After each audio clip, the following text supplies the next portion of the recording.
Radhe Radhe. I'll be answering another couple of questions that have been posted on our YouTube channel. I'm going to combine two in this one. One is from Mark, and Mark is asking about where Mayic energy comes from. So he says, I have a hard time understanding this. I was thinking that all energies are created by God. Where does Mayic energy come from? Who created the inherent good and evil energies in matter? So this is in relation to a video called Where Do Good and Evil Qualities Come From?, which is a part of my Hinduism Q&A series.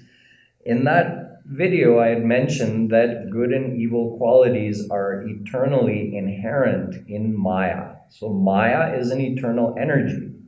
Now this relates to another question from Lord Mozart 308, who says, why did God create us in a material universe? So let me address both of these questions. We have to go back to the basics. God never created anything, practically speaking, because there are three things that exist. God is one thing, souls, that's the second thing, and Maya, that's the third thing. Maya means the cosmic energy or the material power. All three things are eternally existing. Gita says, Na sato vidyate bhavo, na bhavo vidyate satah. Whatever exists cannot be made to cease its existence. And if something doesn't exist, it can't be brought into existence.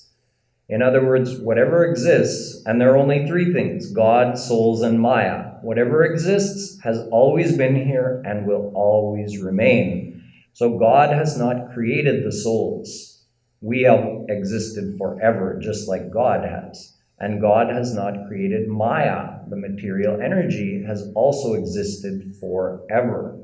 God activates and deactivates the material energy, and that causes the production and dissolution of this universe, but the underlying energy was always there. So it's either in a dormant, subtle form within God, or it's in its activated, evolved form where we see the actual physical universe. But God never created that original material energy. And that original material energy has its own inherent qualities of good and bad, which is why we say God never created good and evil.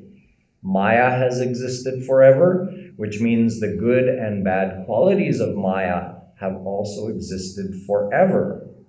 And those good and bad qualities are inherent in our mind as well, since our mind is a product of the Mayic energy.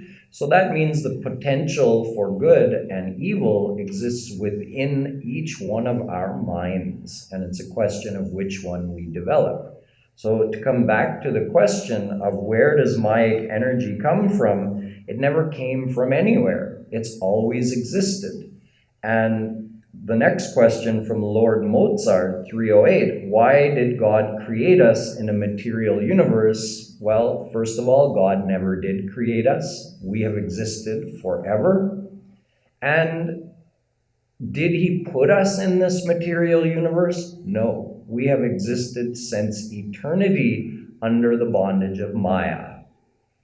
We have never been in the divine world. We have never been God realized, because once you're God realized, that is forever, and you can never come under the bondage of Maya again. So God never put us here. We've always been under Maya. The only thing God does is that during Pralay, when the universe is dissolved within him and we are completely inactive and unconscious, even during that time, we're not free from the bondage of Maya. But God feels compelled to produce the universe because he sees all these souls who are under Maya, they're inactive right now. They're not experiencing anything, and they don't even have a chance to attain bliss by attaining him. So he activates Maya, and he sends those souls out to take birth in the Mayic world again with this hope that the souls will gain the spiritual knowledge that he makes available through Vedas and other scriptures. They'll practice devotion, become surrendered to him, and attain him. So we've eternally been under Maya. God never put us here, but God does provide the path to attain Him so that we can become free from Maya and blissful forever. Jai Shri Radhe.